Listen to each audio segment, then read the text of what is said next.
आपल्या आयुष्यामध्ये सर्व काही बदलता येतं बरं का, पण निघून गेलेली वेळ आणि मनातून उतरलेली माणसं आपण पूर्वीसारखी पुन्हा मनात आणू शकत नाही, बरोबर ना? Shri Swami Samarth. Hi hello family, मी पूजा लाईफस्टाईल वर्किंग ब्लॉग यूट्यूब चॅनलमध्ये तुमचं पुन्हा एकदा खूप खूप स्वागत आहे तुमचं पुन्हा एकदा माझ्या नवीन व्हिडिओमध्ये. गुड मॉर्निंग, शुभ सकाळ, श्री स्वामी समर्थ. तर छान असं आपला वटपौर्णिमा स्पेशल ब्लॉग आज आलेला आहे, त्यामुळे हा व्हिडिओ सुरुवातीपासून शेवटपर्यंत नक्की बघा. तर संध्याकाळी मी इकडे थोडीफार मेहंदी काढलेली होती. तशी तर मेहंदी काढायची बिलकुल इच्छा नव्हती, पण पूजा वगैरे करायची असते आणि एवढा शृंगार करायचा आपल्याला म्हटलं तर त्यामुळे तर हे थोडंफार तरी मेहंदी काढायलाच पाहिजे म्हटलं. तरी इच्छा नसताना संध्याकाळी झोपते वेळेस थोडीशी मेहंदी काढली. तर बघा अशा पद्धतीने थोडीशी मेहंदी काढली, मी तुम्हाला दाखवलेली. तर सगळं घरातली कामं वगैरे आवरून घेतली, देवपूजा वगैरे या सगळ्या गोष्टी करायच्याच असतात. आणि त्यानंतर आज पौर्णिमा म्हटल्यानंतर पुरणपोळीचा स्वयंपाक केलाच पाहिजे, नैवेद्य वगैरे ह्या सगळ्या गोष्टी असतातच. तर थोडासा ब्लॉग सुरू केला, शेवटपर्यंत ब्लॉग दाखवलेला आहे, पण सुरुवातीपासूनच मी ब्लॉग सुरू केलेला आहे. कशी उठली, रेडी वगैरे कसं झालं काही नाही, या सगळ्या गोष्टी मी तुम्हाला यामध्ये दाखवणार आहे. त्यामुळं हा व्हिडिओ सुरुवातीपासून शेवटपर्यंत बघायचा आहे. व्हिडिओ कुठे स्किप करायचा नाही आहे. मी केलेली तयारी कशी वाटली ते सांगायचं. चला मग थोडं बहुत आवरून घेतलं इकडे आणि आता मी गेले किचनमध्ये. बघू आता किचनमध्ये वगैरे पुरण करायचं म्हटलं तर डाळ वगैरे लावून घ्यावीच लागल. तर इकडे मी आता अगोदर डाळ घेतली आणि कुकरमध्ये पाणी वगैरे ठेवलेलं आहे. सगळी कामं आवरून घेते वेळेस किचन पण आवरून घेतलेलं होतं, कारण नैवेद्य वगैरे करायचं आणि पुरणाचा स्वयंपाक किंवा डेलीचा स्वयंपाक जरी करायचं म्हटलं तर किचन मी संध्याकाळीच आवरून घेत असते बरं का. पण आज मी सकाळीच आवरून घेतलेलं होतं, जेव्हा फरशा वगैरे या सगळ्या गोष्टी करायली होती. मग सगळं काही झालं, इकडे डाळ लावून दिली, म्हणजेच पुरणासाठी डाळ लावून दिली. इकडे देवपूजा वगैरे करायला घेतली. तोपर्यंतच रातचं चालू होतं, मम्मा लवकर लवकर पोळी बनव, मला खायची आहे, कारण पोळी त्याची जास्त फेवरेट आहे. तर असं करता करता देवपूजा झाल्यानंतर बाकीचे कामं आवरता इकडे माझं पुरण वगैरे रेडी झालेलं. पण कधी पण मी वेलायची पेस्ट ना, साखर आणि विलायची थोडंसं ना मिक्स करून असं थोडं घासते त्याला आणि मग पुरणामध्ये टाकते. पण यावेळेस मी काय केलं होतं, अख्खी विलायची जी असते ना, तेवालेच मी जेव्हा पुरण शिजायला होतं ना तेव्हा टाकलं होतं. तर बघा त्यामध्ये ही विलायची कशी दिसत होती. पण प्रत्येक वेळेस मी काय करते, विलायची बाजूला काढून थोडीशी साखरेची पूड घेऊन त्यामध्ये घासून टाकत असते. पण यावेळेस असं टाकलं होतं तरी छान असा फ्लेवर आला होता. फर्स्ट टाइमच नवीन काहीतरी ट्राय केलेलं होतं, पण छान झालेलं होतं. मला वाटलं त्यामध्ये तसा फ्लेवर वगैरे येईल का नाही. तुम्हाला हवं तर तुम्ही बडीसोप वगैरे असतं ना, तेही तुम्ही थोडंसं टाकू शकतो त्यामध्ये, पण थोडंसं कुटून टाकायचं असतं तेव्हा ते बारीक होतं.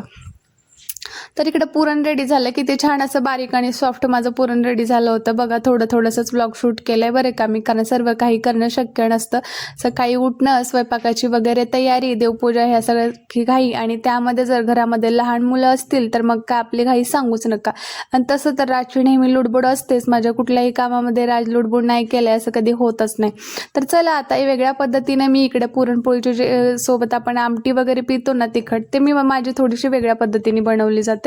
तशा पद्धतीने बनवण्यासाठी इकडे मी कधी कांदा असा भाजून घेते, कधी विदाऊट कांद्याचं सुद्धा बनवते. पण यावेळेस इच्छा होती कांदा भाजून वगैरे घ्यावा. तसंच मग इकडं बेसन वगैरे भिजत घातलेलं होतं. जोपर्यंत माझं पुरण रेडी होतं तोपर्यंत ह्या सगळ्या गोष्टींची मी इकडे तयारी करून घेतलेली होती. तर बघा इकडे माझं असं पुरण रेडी झालं, एकदम सॉफ्ट आणि छान असं झालेलं होतं, जसं एकदम पोळ्यासाठी पाहिजे. एकदम पातळ पण झालं ना, त्याला फॅन खाली वगैरे ठेवावं लागतं. पण यावेळेस माझं असं काहीच नाही झालेलं, माझं कधीच तसं होत नाही. पण एकदा झालं होतं बरं का. आत्तापर्यंत ह्याच्यामध्ये जेव्हापासून मी पुरणपोळी बनवायला शिकले ना, तेव्हापासून फक्त माझं एकच वेळेस तसं झालेलं होतं. तर आमटीची वगैरे तिकडे तयारी केली. इकडे आंबे वगैरे बघा तुम्ही असे मार्केटून आंबे वगैरे आणलेले होते आणि इथे पाचटामध्ये पिकवलेले आंबे आहेत असं त्यांनी सांगितलं होतं. पण जसं पाचटामध्ये गावाकडे पिकवलेल्या आंब्याची टेस्ट असते ना, तशी आंब्याची टेस्ट बिलकुल नव्हती. फसवगिरी झाली असं म्हटली तरी चालेल बरं का, कारण डायरेक्टली जास्त येलो दिसतात ना, ते तसे व्यवस्थित नसतात. आता पावसाळ्याच्या पुढे तसे आंबे कशाला म्हणून मी आणली नव्हती, पण हे पण आंबे काही मला इतके व्यवस्थित वाटले नाहीत. चला मग आता आपण इकडे आमटी रेडी करून घेऊयात, म्हणजे आमटीची फोडणी रेडी करून घेऊयात. सगळं काही मी तिकडे पापड वगैरे भजे सगळं काही तळून घेतलं होतं, पुरण वगैरे रेडी करून ठेवलं, तसंच पीठ पण मळून ठेवलं होतं. त्याला थोडंसं ऑइल लावून ठेवलं होतं की पीठ तोपर्यंत मऊ होईल आणि मला छान पोळ्या अशा लाटता येतील म्हणून. तर सर्व आमटीसाठी लागणारं साहित्य इथे मी घेतलं, पण चिंच भिजत घालायची माझ्याकडनं विसरली होती बरं का. हे सर्व करता करता पण परत ऐन टायमिंगला मला लक्षात आलं, जेव्हा मला आमटी करायचे आणि ते साहित्य वगैरे घ्यायला लागले ना मी, तेव्हा मला लक्षात आलं की आपण आमटीसाठी तर मेन पॉईंट घ्यायचा विसरलाच आहे, ते म्हणजे चिंच. आणि तुम्ही आता वेगळ्या पद्धतीने थोडीशी आमटी करता, मी वेगळ्या पद्धतीने. एका ताईने मला कमेंट केलेली होती की कसं तुम्ही आमटी करता सांगा, तुमची वेगळीच दिसते. पण जर मला आणखीन कमेंट आल्या काही ताईंच्या, तर मी प्रॉपरली कशा पद्धतीने बनवते तुम्हाला सांगेल नक्कीच. आणि जर तुम्ही पुरणपोळीची आमटी अशा पद्धतीने बनवला, तुमच्या इथे जर पीठ नसतील ना, कोणाकोणाच्या इथे एकच वाटीमध्ये पूर्ण पुरणपोळीचं जेवण होतं, पण मी इतकं सांगते 1 ते 2 वाट्या तरी सहज कुणीही पिल आणि लहान मुलंसुद्धा आवडीनं पितील. अशा पद्धतीने मी तुम्हाला एकदम छान अशी रेसिपी सांगेल.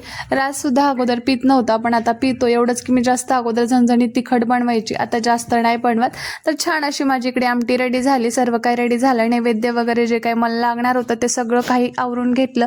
किचन ओट्यावरचं थोडंसं काम आवरून घेतलं आणि म्हटलं चला आता आपण पटकन रेडी होऊयात. आभाळी वातावरण झालेलं आहे, पाऊस पण यायला लागेल. मग नंतर आपल्याला जायचं भेटायचं नाही, पण नंतर सांगते तुम्हाला पुढं पावसाची गंमत कशी झाली. तर चला मग इकडे रेडी होण्यासाठी मी माझं साहित्य सगळं काही काढून ठेवलेलं होतं. त्यामध्ये रातचं लुडबुड चालू होतं, मम्मा तू हे घाल, मम्मा तू ते घाल. पण सर्व साहित्य काढून ठेवलं, जे साडी घालायचे ते काढून ठेवले. आणि सर्वात अगोदर इकडे बघा मी इकडे कसा अवतार केलेला आहे. आता तुम्ही म्हणाल हे अवतार कशासाठी केलेला होता, तर हे अवतार काय उगीच असा केलेला नव्हता. मला हेअरस्टाईल करायची होती, पण वेगळीच हेअरस्टाईल करायची होती आणि ऐन वेळेला मी वेगळीच हेअरस्टाईल केली बरं का. तसं तर मी प्रत्येक वेळेस केस मोकळे सोडत असते क्लेचर वगैरे लावून घाईघाईमध्ये, पण खूप दिवस झालं म्हटलं आता आपण असं बन वगैरे तयार केलेला नव्हता, तर तशा पद्धतीने करूयात. पण सुरुवातीला मी ठरवलं होतं एक आंबाडा वेगळ्याच पद्धतीने करायचा होता, पण ऐन टायमिंगला मला तेवढा वेळ नव्हता माझ्याकडे आणि पटकन रेडी पण व्हायचं होतं ना, त्यामुळे असं केलं. आणि प्रत्येक वेळेस माझ्यासोबत असं होतं बरं का, माझ्यासोबत नाही माझ्या सर्व मैत्रिणीसोबत तसंच होत असेल. आपण ठरवतो की सणादिवशी आपल्याला अशी हेअरस्टाईल करायची अशी आहे, असं रेडी व्हायचं आहे, पण ऐन टायमिंगला असं होतं सगळं काही पूर्णाचा स्वयंपाक वगैरे म्हटलं की त्यातच आपल्याला खूप सारा उशीर होऊन जातो. बाकीचे पण कामं आवरायचे म्हटलं की त्यात पण उशीर होऊन जातो. मग ऐन टायमिंगला आपल्याला काय करावं लागतं की ज्या टायमिंगनुसार जे मॅच होतं आणि जे पटकन होतं तसं करावं लागतं. कारण वटपौर्णिमा वगैरे म्हटलं की मग सगळ्या बायका वगैरे निघून जातात ना, मग आपल्याला सगळा लोड पडलेला असतो, स्वतःचं पण आवरायचं घरातलं पण, त्यामुळे त्या टायमिंगनुसार त्या गोष्टी होत नसतात. आणि मग ऐन टायमिंगला आपण ठीक आहे म्हणतो. माझंही तसंच झालेलं, मी ठरवली वेगळी स्टाईल हेअरस्टाईल वगैरे आणि मग केली इथं वेगळीच, पण कशी झाली हे तुम्हाला सांगायचं आहे शेवटी. तर बघा अशा पद्धतीने मी अशी हेअरस्टाईल केलेली होती, असं पण रेडी केलेला होता. आणि मला इतका प्रॉपरली काय मला टायमिंगनुसार जमला नाही, कारण 20 ते 25 मिनटामध्ये मेकअप रेडी करून, हेअरस्टाईल रेडी करून, तशी साडी वगैरे रेडी करून मला फक्त 25 मिनटं होते. त्या 25 मिनटामध्ये मला हे सगळं काही आवरायचं होतं. तरी घाईघाईमध्ये म्हटलं चला आता आपल्याला जसं रेडी होता येईल आपण तसं रेडी होऊयात. तर अशा पद्धतीने असा माझा फायनल हेअरस्टाईलचा लुक होता. आणि परत मग इथे मी रील्स शूट केली, जे की मी इंस्टाग्रामला पण टाकलेली आहे आणि आपल्या यूट्यूबलासुद्धा टाकलेली आहे. की मी खूप दिवस झालं असं रील्स शूट करायचं हे केलं, पण प्रॉपर त्या टायमिंगला ते तसं जमलं नाही, कारण राजने मोबाईल पकडलेला होता, तेवढा त्याला मोबाईल पकडता जमला नाही आणि मलाही खूप घाई व्हायली होती, त्यामुळं घाईमध्येच तसा शूट केला. तर बघा फायनल माझा असा इकडे लुक झालेला आहे. आता आपण गजरा लावून घेऊयात आणि फायनल लुक कसा झाला तुम्हाला सांगायचं आहे. मला जास्त डार्क मेकअप वगैरे आवडत नाही आणि जास्त डार्क मेकअप पण म्हणता येईल किंवा बाकीच्या पण काही जास्त गोष्टी जास्त डार्कमध्ये आवडत नाहीत.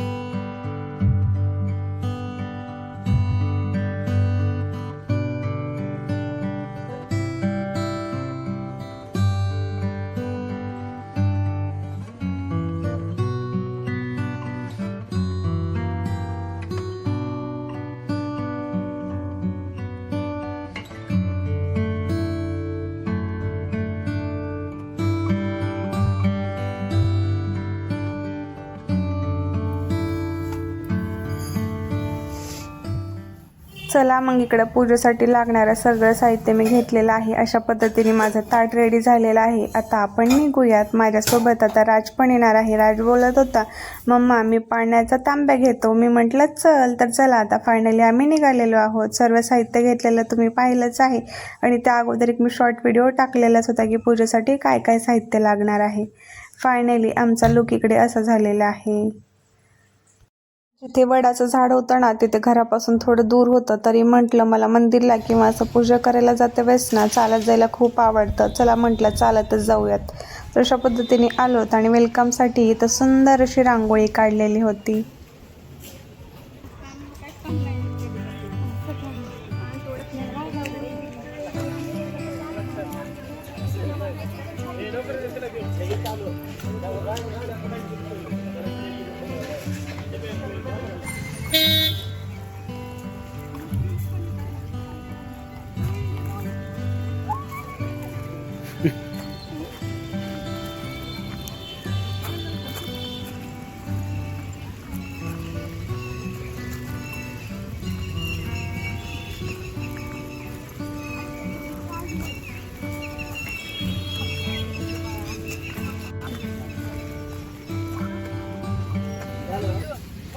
चला आता मी माझ्या सर्व मैत्रिणींना, माझ्या सर्व ताईंना आमच्याकडे कशा पद्धतीने पूजा केली जाते ते सांगते. तर मी अगोदरच्या व्हिडिओमध्ये जे काही साहित्य लागणार आहे ते तुम्हाला सांगितलं होतं. शॉर्ट व्हिडिओमध्ये आदल्या दिवशी टाकला होता मी की पूजेसाठी काय साहित्य लागतं. तर चला मग इकडे नवीन असा छान असा ब्लाऊज पीस घ्यायचा असतो, तो खाली अंतरायचा असतो आणि त्याच्यावर ते 5 खडे स्वच्छ धुवून ठेवायचे असतात. त्यानंतर त्याला हळदी कुंकू वगैरे ते लावायचं असतं, थोडंसं अक्षता वगैरे व्हायचं असतं, त्यानंतर फुलं वगैरे आणि आपण आणलेला आंबा नैवेद्य सगळ्या काही गोष्टी त्यावरती ठेवायच्या असतात. आता सध्या फळं पाहायला गेले तर कुठलंही फळ तुम्ही तिथं ठेवू शकतो तसं म्हणतात, पण या सीझनमध्ये जास्त आंबा आणि जांभळ असताना त्यामुळे ते पण तिथे ठेवतात बरं का. आणि ओठी भरण्यासाठी हवं तर तुम्ही गहू किंवा तांदळाचा वापर करू शकतो. तर कोणी गहू नेतं किंवा कोणी तांदळ नेतं, पण माझं असं काही ठरलेलं नसतं. कधी मी गहू घेऊन जाते किंवा तांदळ घेऊन जाते. तर प्रत्येक वेळेस मी गहूच घेऊन गेलेली होती, पण यावेळेस मला निघते वेळेस तांदळ लवकर भेटले त्यामुळे मी तांदूळच घेतले. रोटी वगैरे भरल्यानंतर नैवेद्य वगैरे लावायचं आणि तुमच्याकडे दक्षिणा काय असेल ते पण तिथे ठेवायचं. तसंच तर ते अगरबत्ती वगैरे लावायची, दिवा वगैरे आणलेला ते पण लावायचा. आणि वस्त्रमाळ तुम्ही ते वडाच्या झाडासाठी एक आणू शकता आणि तुम्ही जिथे पूजा केली आहे ना तिथे ठेवण्यासाठी. आणि जेव्हा हळदी कुंकू लावून तिथं पूजा वगैरे करता तेव्हा स्वतःला पण इथे तुम्हाला हळदी कुंकू वगैरे लावून घ्यायचं आहे. तर अशा पद्धतीने आमच्याकडे इथे पूजा केली जाते. आता तुम्ही चुडा आणला असेल म्हणजे बांगड्या जर आणला असेल ते तुम्ही ठेवू शकता. तर कोणाच्याकडे कसं असतं म्हणजे सुवासिनीची कुठलीही गोष्ट एखादी तिथे ठेवली जाते असं म्हणतात, पण ते स्किप केली तरी चालते. असं काही तर प्रॉपरली पद्धतीने कोणाकडे सेम तसं करत नाहीत, पण मी पण कधी काही त्या गोष्टी घेऊन जात नाही बरं का. तर छान अशा पद्धतीने इथे नैवेद्य वगैरे ठेवून ओटी भरली, पूजा केली, स्वतःला कुंकू लावून घेतलं. आणि जेव्हा पण तुम्ही धागा वडाला बांधायला जातो तेव्हा धागा तोडून घेतो ना आपण मेन म्हणजे त्या रेळीचा वगैरे, तेव्हा ते धागा तिथे बांधल्यानंतर त्याला पण हळदी कुंकू वगैरे लावलं जातं. आणि मग ते वस्त्रमाळ ना तेव्हाच मी तिथे लावते आणि मग नंतर प्रदक्षिणा वगैरे घालायच्या असतात. तर अशा पद्धतीने माझी छान इथे पूजा झाली. आता मी प्रदक्षिणा घालते आणि इथे मी रील्स शूट करत होती. एक नंतर पाऊस आला, पण बघा इकडे अशा पद्धतीने इकडे पूजा केलेली होती आणि बारीक बारीक असा पाऊस येत होता. सर्वच माझ्या ताईंनी, सर्वच माझ्या मैत्रिणींनी किती सुंदर अशी पूजा केलेली आहे बघा बरं. हे सगळं पाहून खूप प्रसन्न आणि खूप छान वाटत होतं.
मस्त असे वटपौर्णिमेची पूजा झाली, छान एखादी रील्स बनवली आणि एक लॉंग व्हिडिओ तर कंटिन्यू ब्लॉग चालूच आहे. पण बघा माझी पूजा झालं इकडे असा पाऊस आलाय ना, मोठा लट पाऊस आलाय खूप. रील्स काढायची होती, एकच रील्स काढू शकली मी. मनासारखं झालं. पण जाऊ दे, पण पूजा तरी छान झाली. मला खूप छान वाटतं बघा, सगळ्यांनी अशी इकडे पूजा केलेली आहे. पाऊस पण तुम्हाला दिसतच असेल, इतका सारा स्पेस आहे, छान आहे, मोकळा आहे इथे छान असं पूजा वगैरे करायला. इतका वेळ घालून घरी मेकअप वगैरे केला होता छान रील्स बनवायच्या म्हणून. असो, मनासारखी पूजा तरी झाली, खूप छान वाटतं. त्यामुळे तरी बघू आता पाऊस कमी झाला तर. चालू तर खूप मोठा, लक्षात येत असेल तुम्हाला किती मोठा चालू. पकड मोबाईल. सगळ्या बायका भिजायला लागल्यात तिकडे, भिजत भिजत करायला लागल्यात पूजा बघा. दिसायला का कुठे झाड आम्ही बॅक काय बघा. असा पाऊस चालू आहे, अशी पूजा चालू आहे इकडं आणि वरून पाऊस चालू आहे.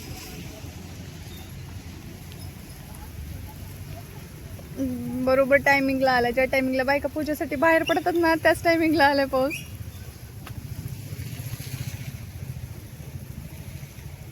रात्र पूर्ण ओलं झालं आता कशाचे रील्स काढता येतात आणि कशाचे फोटो काढता येतात अशा ह्याच्यामध्ये.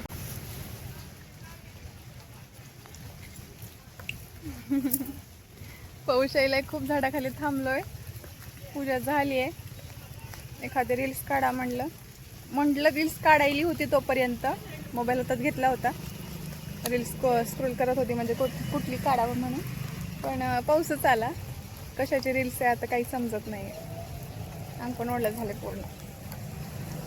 छानच पूजा झाली यावेळेसची, माहिती नाही असं का झालं ते.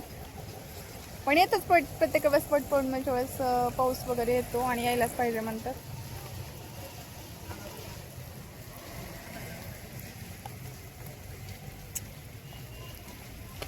असा लुक केला होता पूर्ण. बरं झालं पण पूजा तर झाली, मी तेच म्हणलं अगोदर. पण राज कसं वाटतं? मस्त वाटतं ना? मस्त वाटतं. काय बाबा, केस वाले. माझ्या बाळाची तब्येत आधीच बरी नाही, शदीद खोकला ताप होता बाळाला माझ्या. त्यात माझे केस ओले झाले. वंदू मामा मस्त वाटते. वंदू मामाला भिजाय मला माहिती, कारण का घरामध्ये पण पाऊस आला ना, गॅलरीमध्ये येऊन थांबतो भिजायला. असं आहे आमचं वंदू मामा. छान वाटतं भिजायला. ऊन पडलंय पण तरी पाऊस यायला अजून. कसं चालू आहे बाहेर पाऊस. वटपौर्णिमा जोरात आहे यावेळेसची, पण जोरात पाऊस आहे. तर पाऊस ना 4-5 दिवस झाले येतोय लातूरला, पण जास्त पाऊस म्हटलं तर जरा जास्तच पडतोय बरं का. इतकाही नव्हता. बायकांनी जोरदार पूजा केलेली दिसते आणि जोरदार नवऱ्यांना मागितलेलं दिसते. परत 7 जन्मांसाठी त्याच नवऱ्याला मागितलेलं दिसते. म्हणून वातावरण पण खूप खुश झालं आणि पाऊस पण खूप खुश. सगळंच काही खुश होऊन जास्त जोरदार पाऊस यायला लागला. एका जन्मामध्ये तर नवऱ्याला सरळ करावं लागतं, दुसऱ्यांच्या पदरामध्ये कशाला. त्याला जन्मोजन्मी सरळ करावं. एका जन्मात सरळ केलं तर जन्मोजन्मी सरळच राहतं ना, असं म्हणतात. तर त्याच नवऱ्याला मागितल्याबद्दल जोरदार असा पाऊस चालू आहे. कसं वाटतं सांगा बरं तुम्हाला? मी तर खूप हॅप्पी आहे, कारण पाऊस जास्त येतो आणि जोरात येतो म्हणून. कारण पावसाची गरज आहे ना सध्या त्याच्यामध्ये.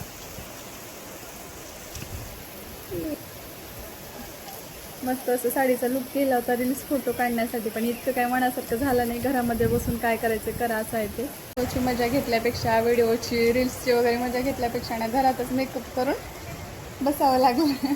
तर तुम्ही खूप ठरवलं होतं, खूप साऱ्या रील्स मी सेव्ह केल्या होत्या. म्हणजे खूप सारे ठरवलं होतं की असे फोटो काढायचे, असे व्हिडिओज काढायचे, हे करायचं ते करायचं. काय होतं पण हे पाऊस आल्यामुळे काहीच नाही होतं. मेकअप करायला लागला अर्धा तासभर तरी लागला मला, जास्त वेळ नाही. कारण स्वयंपाक वगैरे, नैवेद्य हे सगळ्या गोष्टी आवरायच्या होत्या ना, आणि त्यातच मला ताट वगैरे भरून मलाच घ्यायचं होतं ते पण. ते सगळं काही आवरून अशी मी रेडी झालेली होती. पण मला प्रत्येक वेळेस कसं होतं माहिती का, ब्लॉग शूट करायचं, डेली घरातलं काम वगैरे करायचं, हे सगळं करून आवरणं, आणि त्यात फोटो आणि रील्स काही होत नाही. पण ह्या वेळेस मी ठरवलं होतं की मला रील्स पण काढायचे, फोटो पण काढायचे. आणि ब्लॉग तर नेहमी शूट करतच असतो आपण, जेव्हा कामामध्ये असतो. मोबाईल वगैरे घेऊन ब्लॉग कम्प्लिटली होतो, 8-10 मिनिटाचा, 15 मिनिटाचा, जेवढा पाहिजे तेवढा ब्लॉग होतो. पण काय होतं माहिती का, व्हिडिओज फोटोज वगैरे होत नाही. पण ह्यावेळेस तेवढा स्पेस काढला होता, तेवढा वेळ काढला होता मी. काढा म्हणलं यावेळेस छान. कशाचं काय, घरामध्येच बसून पावसाची मजा घ्यावं लागेल. खिडकीपर्यंत पाऊस येतो बघा, हातावरती यायचं असेल दिसतं तुम्हाला. ओलं झालं पूर्ण. माझा तुझा एक रील्स काढली मी आता, काढत 2-3 मध्येच बसून काढत जा. रात्र पूर्णच ओलं झालं होतं, तुम्ही बघितलं होतं ना, सगळे केस ओले झाले होते, सगळंच आमच्या रोजचं मेकअप उचललं होतं. नळीला अगोदर ताप आली म्हणलं ना मी, त्याच्यामुळे आलेलं त्याला पटकन ड्रेस चेंज करायला लावलं, डोकं वगैरे पुसायला लावलं स्वतःलाच त्याला. आणि राजा तर माझा असं राहिला आहे, सिम्पल आहे ना. मला काय म्हणतोय मम्मा, आज तू कधी नाही ते इतकं मेकअप केलं, आज इतकं साडी वगैरे घातली आहे आणि तुझा सगळा मूड ऑफ होतोय. म्हणजे कशामुळे ते काय बघी पाऊस आलाय तिथे घरीच बनवायचं मग पाऊस आला लगी मोबाईल तसं झालं. ते मोबाईल काढला मी, म्हणजे रील्स ब्लॉग चालूच होता. मी म्हटलं ना, म्हणजे काढत होती मी की या सॉन्गवरती बनवायचं, या सॉन्गवरती वगैरे. तर तसं झालं, जस्ट मोबाईल मी काढायला आणि वरून तर असं मोठा पाऊस यायला. पाऊस आली म्हणून आनंदीत झाली आणि मला रील्स नाही काढता आला म्हणून मी खूप सारी सॅड झाली. मग काय तिथून कसं तरी आलोच भिजत करत वगैरे घरी. मला जाऊ दे आता, जेवढ्या काही काढायचं ते घरीच काढूत घरामध्ये. पण होत नाही ना तेवढं, कारण बाहेर बॅकग्राऊंड वगैरे खूप छान असतं, करायचं म्हणून नाही झालं बाहेर. बघूयात तर, पण आता होत नाही इच्छा. एवढे चिखल पाऊस वगैरे खूप सारे झाले बाहेर. आता चिखलामध्ये पावसामध्ये बाहेर जायला आणि रील्स काढायला नको वाटतं. काय घ्यायचा आनंद घरामध्येच घ्यायचा पाऊस. चिखल होते पायाची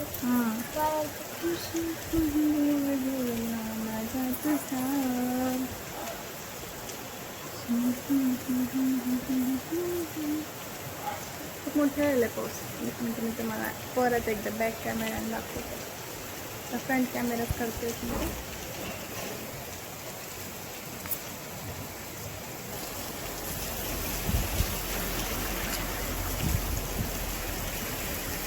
बघा हे, ए रे पावसा तुला देते पैसा, पैसा झाला होता, पाऊस आला मोठा, पाऊस आला मोठा. आता पावसाला पैसे द्यायची पण गरज नाहीये. पैसे द्यायच्या अगोदरच खूप हॅपीहून मोठा पाऊस यायला लागलाय. मस्त वाटतंय. वारं पण सुटलं होतं इतका वेळ, पण छान असं आता पाऊस सुटला. मस्त वाटतं खिडकीच्या बाहेर. तुम्हाला पाणी दिसतं का?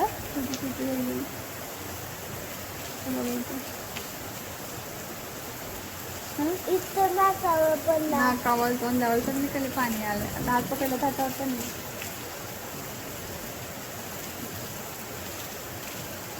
बघा ओलं झालं खिडकीच्या पाणी. आम्ही बसलोय मस्तपैकी. आता इकडे कॉट वगैरे आहे, आलं तर पाणी सगळं तिथं येईल असं होईल सगळं ओलं. म्हणजे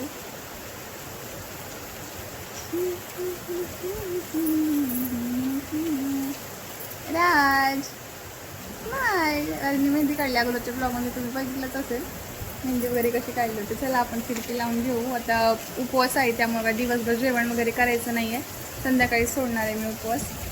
सकाळी चहा घ्यावा म्हणलं, पण झालं अशा गोष्टी की ते चहा पण मला नीट घेता आला नाही, त्यामुळे काहीच खाल्लं पिलं नाही. फक्त पाणी पिले, अर्धा ग्लास पिलं नाही असा विषय नाही आहे, बाकी काही नाही. पण ठरवलं संध्याकाळी जेवण करायचं, दिवसभर जेवण नाही करायचं असं काही नाही. वटपौर्णिमा झाल्यानंतर पूजा केल्यानंतर आपण कधीही जेवण करू शकतो, पण म्हटलं संध्याकाळीच करूयात.